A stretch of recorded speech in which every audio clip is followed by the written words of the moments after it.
From wild parties and messy roommates to pulling all-nighters in the library, we've all heard a few of those crazy college stories.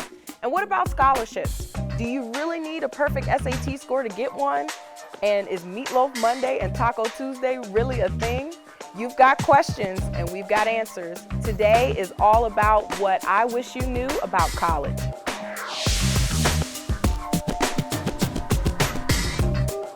Hello, I'm Yasmin Arrington, and welcome to I Wish You Knew. For high school seniors, going to college can be overwhelming when you think about the application process, making new friends, and finding a way to pay for it.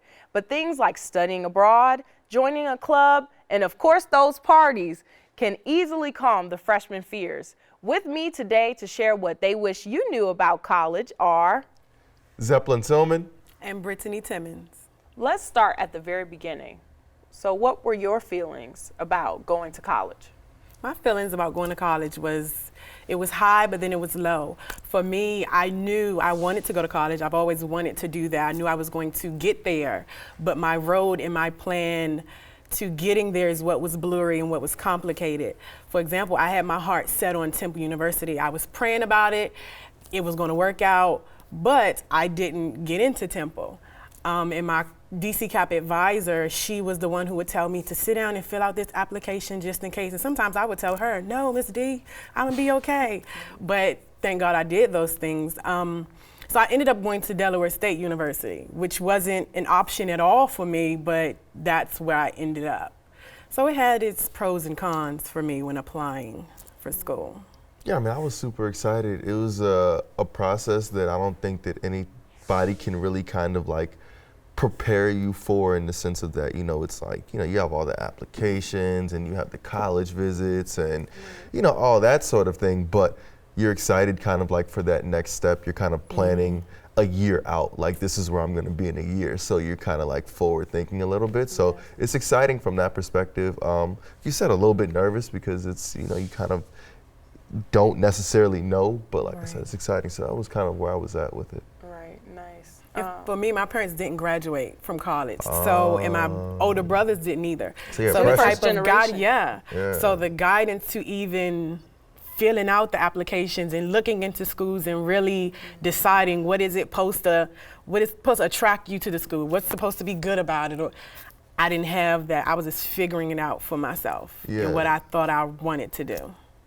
I was looking at like which schools had the best social scene, you know, initially, like. Turn up is important. You know, like my main choices, my mom like threw away those applications because they were just like super party heavy. So I didn't even really get to like apply to the ones that I really wanted to go to.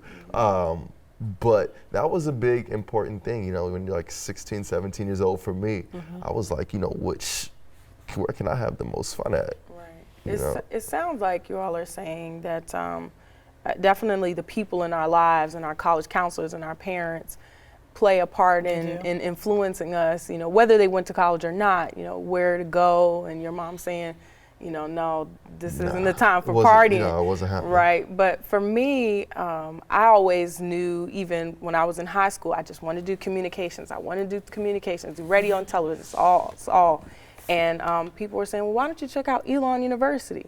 Never heard of Elon University. It's in North Carolina, and I didn't go on many college visits, but that time I went on a college visit. They had a multicultural weekend because it was a PWI, it's a predominantly white institution, and I fell in love with it. So, you know, just like you with your story, and you went to Delaware, and then you transferred, right? I transferred. I ended up transferring to North Carolina A&T, Aggie which is on pride. the list as one of those party schools. But for Did you have a me, good time? after kinda. Okay. I didn't have a good time in the sense of maybe what you're talking about, because by the time I transferred, I was already a junior with different credits in music and mass communications, and I didn't have like my math and Spanish finished, but I had like a whole semester of mass communications. So I was kind of like that struggling student that had spent money already, and I invested 2 years, but I wasn't graduating with nothing in the next 2 years. So where was I going? But I always knew I wanted to do theater and wanted to do things of that sort, but I wasn't sure if I should have. In my mind, I was thinking, okay, when you come out of here, you need to be able to have a 9 to 5, you have to work, you have to start building that bank account. And not that my parents told me that was just American Yes. way in my Right. mind. So by the time I went to North Carolina A&T, I was in love with everything. I still wanted to be at a HBCU, so that's really why I chose it. I didn't go to Howard because I needed to get away. I didn't want to be in DC anymore. I didn't want to be up under mom and dad. So I was like, well, let's go here. And it was a good time. I had fun based on building and committing to what I said I wanted to do. Yeah. Because I'm in a business where nothing's promised when you come out of there or anything of that sort, and you have to make it happen. Right. And going back to things being a party school, I think that's where it gets tricky. Because a lot of young folks, and I've even witnessed some that are picking schools based on, oh, I heard this about that school, it's fun there. My cousin went there and she's always going back on the weekend for a party. So I think it kind of tears us down because sometimes those type of people don't make it out. Because they're going there for the parties instead of what the major is going to offer or the type of work you're going to put in that department. All right. Well, Brittany, thank you so much. Hold that thought. We have to take a break, but we will be right back with more of what we wish you knew about college.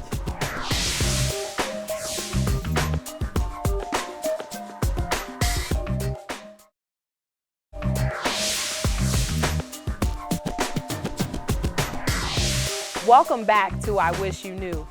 Hollywood has a way of portraying college as nonstop partying, pulling all-nighters, and cheering for your school during homecoming. While this may be true for some, there is more to college than what you see on the big screen. While there's no one path to graduation, our panel has a few tips to add to your survival guide. So what do you say, panel? What advice would you give to students before move-in day?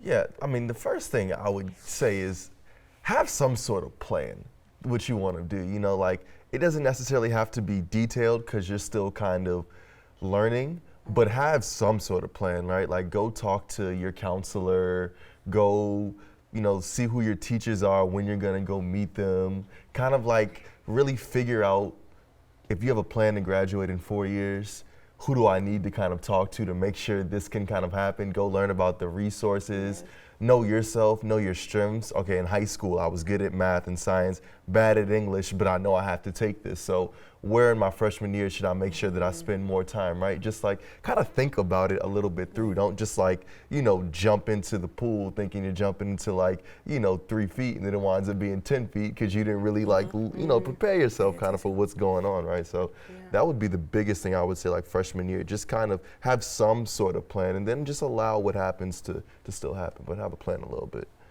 I would say for that incoming freshman to have fun, experience college, and to really give it a chance. Some people cancel college out based on, the first 2 weeks. It's overwhelming. I have to go to this class, and then I got lost going here.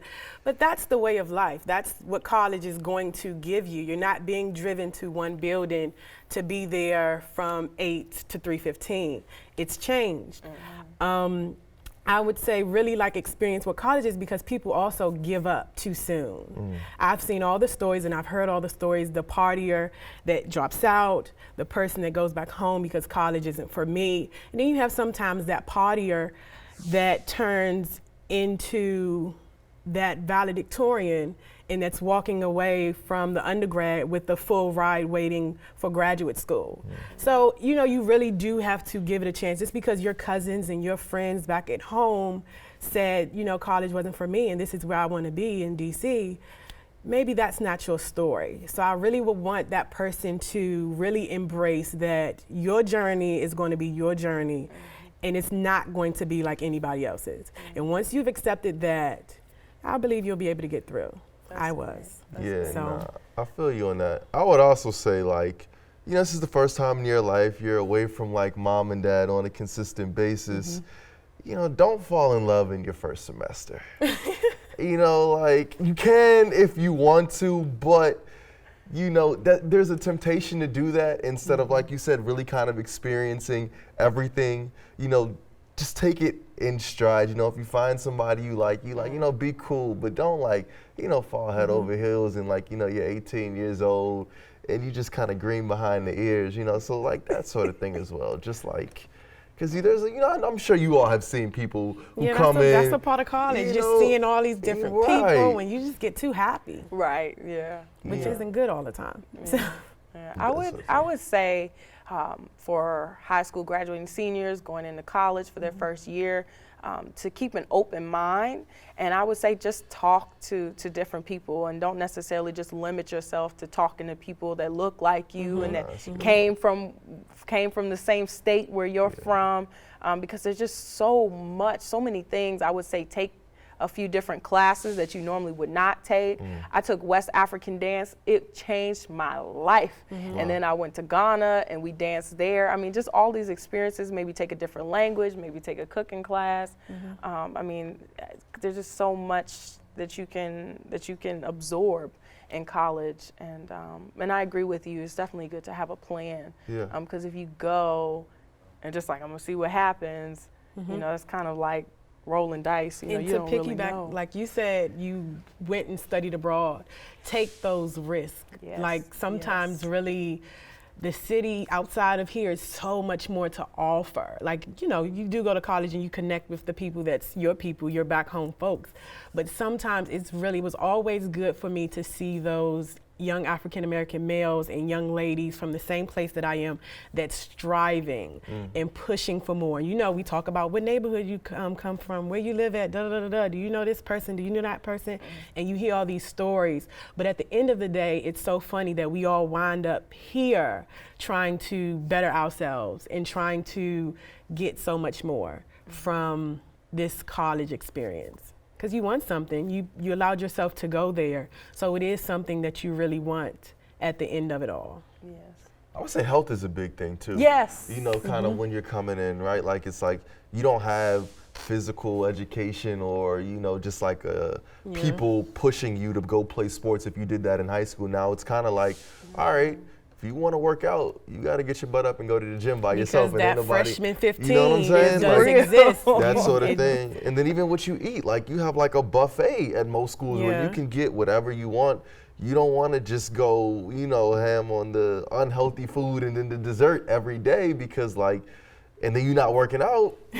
Right. You're going to see that, by the time October and November gets here. So I would also say, just think about your health, where you want to be with that, and then, act accordingly. Don't just, dive straight into everything that you have access to. And it's about growing up because like you said with the calf, you don't have your mother adding that extra vegetable to the meal. You have to have a vegetable. But in calves, burgers and fries are given every day. Exactly. The salad bar is there, but you have burgers and fries that you can just wait for. They're gonna be hot, they're gonna be fresh. So you really do have to commit yourself to making a lifestyle for you while you're in college. For sure. And speaking of the calf, when y'all was in the calf, what did those conversations freshman year look like? Were you in there for we was excited. I know when Fried Chicken Fridays happened, it was lit. We had Fried Chicken Thursday. It was a party. Like you waited in line just sometimes for the socialness of it. Sometimes, where you coming from? Class? No, girl, I just got dressed up to go to the calf. That's how it was. Like the calf was a function. Exactly. So, but I'm saying, though, you should probably not spend 3 hours. And you're right. But you can, though. That was the thing about the calf. It was comfortable. Like, it was super real comfortable. You was around all your friends to kind of, do that. But I don't know. That's great, Zep. Hold that thought. A college degree is a sure step towards success, but some may choose a different path to reach their goals. We'll talk about those college alternatives when we come back. Be sure to join our conversation on Twitter and tell us why you think college is cool.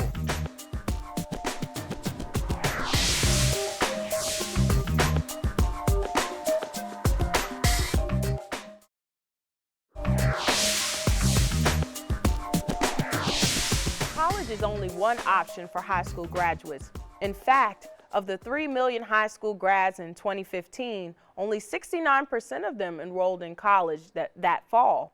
What other options are there, and how can graduates get connected to these resources?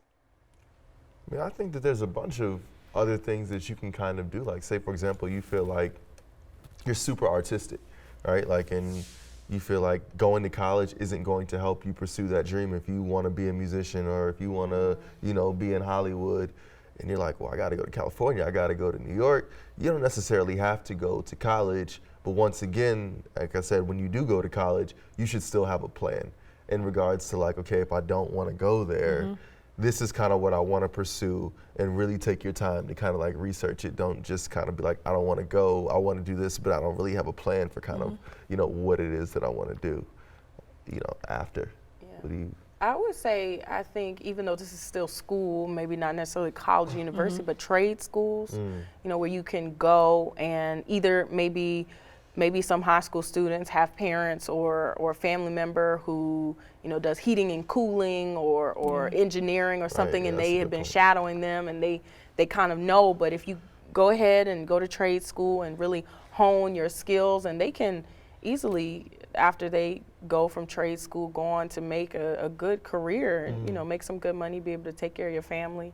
You know, some people just go into a career, start working. I mean, if that works for you, if that works for you, then that's I know, good. like, sometimes you really just have to think about what is it that you're good at. Like, if you know that college isn't just definitely for you, or you don't have the funds to get there, but that's never an excuse, because scholarships offer in all types of shapes and sizes and for so many different reasons.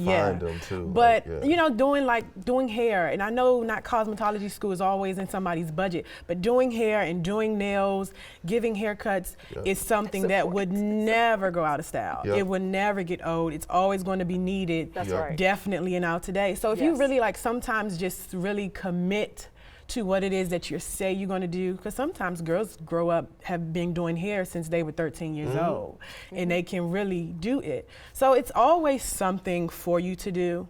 I believe in sometimes always finding the passion. I'm a very passionate person, so finding the passion, even if it's you fixing cars. If you was always the neighborhood dude that was able to work on somebody's car, whether it being really like finessing it or like really just fixing something basic, you can open up your own shop, or you can really send out cars and be the guy that the mechanic that people can come to. I think it just all depends on the person and what it is that they are looking for in life. Because sometimes people just get lazy. Oh, I graduated from high school, that's enough right there. So what's next? Let's just go get a basic job instead of really just figuring out what my career path can be for the rest of my life. Brittany, it's interesting that you brought up something really important as well. As another option is entrepreneurship. And one, you know, that's, I think we've always had some amazing entrepreneurs in our communities and in our nation and in our world, but especially now, social entrepreneurship is really hot. So I think it's a great option for high school students who they identify an issue in their community that they want to see change. If they decide to start a nonprofit or some sort of community organization, I think that that's a great option if they decide that college is not for them, or if they want to focus on that first.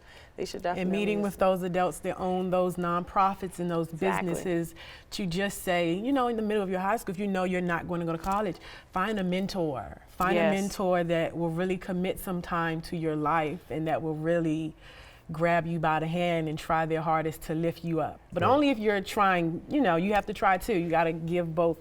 But sometimes a mentor can lead you into things that they know, and therefore that opens so many doors for you. And self-education is key. I mean, I think we're all kind of touching on it, but like if you are going to be an entrepreneur, if you're not going to go to college, don't stop learning. You know, whatever it is, you know, even more so, you really want to be in books, you want to be, there's conferences that you need to attend, or people in the community you need to connect with. You always need to keep growing and keep learning, because you know, I feel like in social media era, we can always go on and see successful people without seeing the grind and the work that they put in to get there, right? And so you can kind of get so attached to the result instead of realizing like they put in a lot of work to get to that point.